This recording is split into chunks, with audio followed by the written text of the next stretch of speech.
guys. Thank you for joining me on another interview. Today, I'm going to be talking to Sophie. I met Sophie a couple of years ago through a mutual friend, Lynn, who I've interviewed before. Sophie was my leadership and management trainer through a course that I did with the Crew Academy a few years ago. And yeah, Sophie, all the way from Perth, welcome. Tell us a bit more about yourself. It's so nice to see you again. It's a long way from Clan William, but it's nice. Yeah. True story. How you going? Yeah, good. How are things in Perth? What are you up to? Good. We're isolating semi comfortably. We're not being too strict here as yet. But it's wonderful to be able to have the time and take the time to do things like this to help motivate and inspire younger crew and people getting into the industry to hopefully do it right. Yeah, that's really cool. I know I'm so appreciative of this time, actually, just to be able to catch up with everything and being able to structure more information that we can share and everything. Okay, so quickly, tell us a bit about your yachting career. How did you get into yachting? Okay. I got into yachting a little late. I was 26 years old, 26 years old, living in Brisbane. I'm from Western Australia myself. And I was working so hard in hospitality and as a personal assistant and also as a personal trainer. And I was working so much that I had a dear friend of mine say, why don't you just join yachting? And I thought, I don't have any friends in yachting. I want to be that friend for everybody else. And so I looked online, I looked into the STCW course, and I had already booked to do the Marathon de Paris, the Paris Marathon in 2011. And so I figured, let's make it a one-way flight and not a return flight. So I went and I did the marathon, which was the best experience of my life, and then jumped over to the Isle of Wight with Flying Fish and did my STCW. And after that, did a bit of couch surfing all the way down through France, ended up in Antibes, had a couch surfer booked and never even got to stay with him. Literally within a day of being there and hanging out with other couch surfers, I managed to get a gig, have an interview and get a gig on a 26-metre in Gulf Schwan, which was right opposite the Crew Academy back in 2011. Within one day, and I was the sole stewardess and cook on a 26-metre, working with only one other captain and one other deckhand on this boat for my first season. Oh wow, and that's pretty lucky, hey? Yeah, very, very lucky. That's really, really awesome. And then how long were you in yachting for now? So yeah, that was 2011, and then at the start of the end of 2015, I was a senior stewardess on a 50-odd metre boat, and I saw an opportunity to become a yacht interior trainer and be based in the south of France. And I thought, oh, this is calling my name. After 5 years or 6 years of working on boats and living in small quarters and working my butt off, I kind of wanted to live the land life again. And so I took the job for the Crew Academy as a yacht interior trainer, and I would never forget reading through the content thinking, oh, I wish I had someone to teach me this when I got into the boats in 2011. And so it was so warming for me to be able to be someone who I wish I had coming into the industry. Yeah, so did that for 2 years, and so that was kind of my land experience.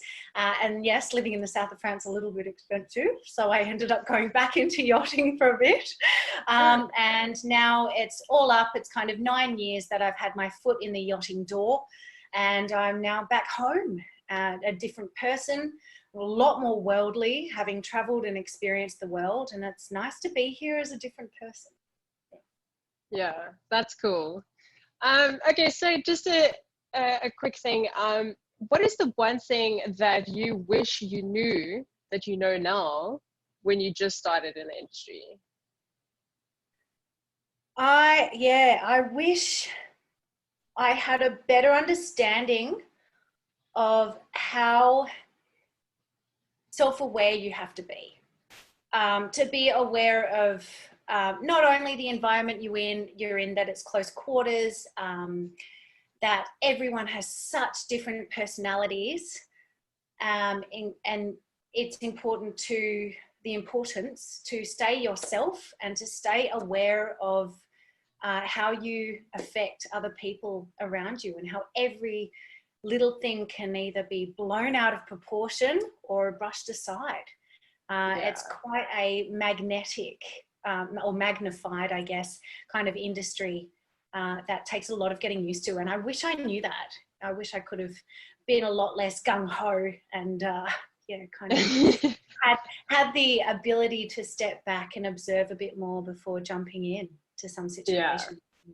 Yeah, definitely. I think that is probably one of my things as well. It's like when you first start out, you're so keen, and then, after just finishing school and starting working in the restaurant industry, which I think you did as well, you develop this personality of like, I'm here, I'm doing my thing, it's fine. But that doesn't necessarily always work in a small space with another group of people. Like, you have to be a little bit more emotionally intelligent towards others, and just a little bit more aware. Yeah, definitely.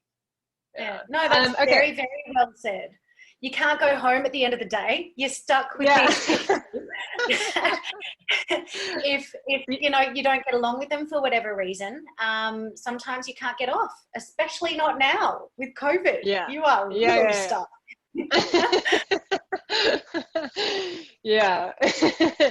If you're gonna be stuck in a place, make sure it's people that you're nice to.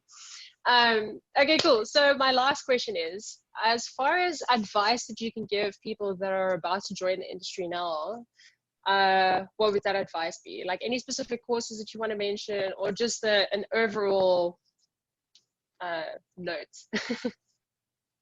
I have a couple of notes. I would ask people coming into the industry to there's definitely try and have a little bit of hospitality experience behind you. It really does help if you have the chance, if you have the ability to jump into your local restaurant, or which probably not now.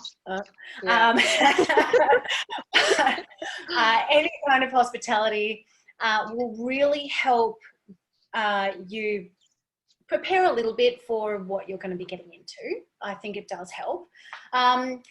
If you can potentially lower your expectations. I know people think it's all glam from what they see on, the social media platforms. It really is hard work, and it's not glamorous all the time at all. It's very, very, like, the times that it is glamorous when you have a cocktail and you're on a beach is less than 1%, trust me. And it's time to lower those expectations of assuming that it is going to be beautiful all the time. It does involve hard work and the right attitude. I would honestly, I didn't have one, but I would honestly highly suggest a mentor. I'm more than happy to be a mentor and someone who can guide and help you if you do want to reach out to me. My mentor was someone we both know called Lynn, and she was an absolute godsend. But I'm so heartbroken that I met her so late in my yachting stage, I guess. So I wish I had that guidance earlier on. That would have been a game changer. Attitude as well is everything. It's really important to stay positive and to be ready to work. Please don't expect rotation before you're even in the yachting industry. I was there for 9 years. I'd never got rotation. And simple things like that. You are there to work. And the rest of it is positive and fantastic, but please be ready to work and work hard. You will get recognized for it, and you will get a lot of friends in the industry from doing that. And it's also important just to be strong and stay true to you. Don't take things too personally, while also trying to stay congruent with your goals and your aims and your attributes with your personality and so forth. Like, you're working towards something. You don't want to work on a yacht forever, especially us as women. We have an expiration date on yacht, and it's important that you have a goal or a vision or a plan at the end of the tunnel, which will help hopefully keep you motivated on the day-to-day. To help you stay positive. And if you're positive and laughing, it helps inspire everybody else to stay positive and motivated. So minimize bitching, minimize backstabbing, and don't participate in it if other people are doing it. Sorry, I went on for a bit there, but I think that's about it. No, that's fine. That's awesome. Yeah, I mean, it's like that saying that goes, the more you know what you want, the less other people affect you. And it's so important. Like, have a goal, and then, you know, be mindful of others, obviously, but don't let if they have a negative energy and they're portraying it onto you, or just, you know, people also have a bad day, but let it go. Don't take it personally. Just stay focused to you and stay focused to your goal. And that's the easiest absolutely. way to do it. Yeah, you couldn't have said it truer. And you can get so easily affected by the people around you with that negative, but just try to swing them to a positive attitude. And if you can't, just focus on you. Yeah. Awesome. Well, thank you so much, Sophie, and good luck on your little adventure. Let me know how it goes. Thank you very much. Yes, I'm going to work on the mines. We shall see. Sophie. Yeah, a little opposite. But no, thanks so much for your time as well, Chandra.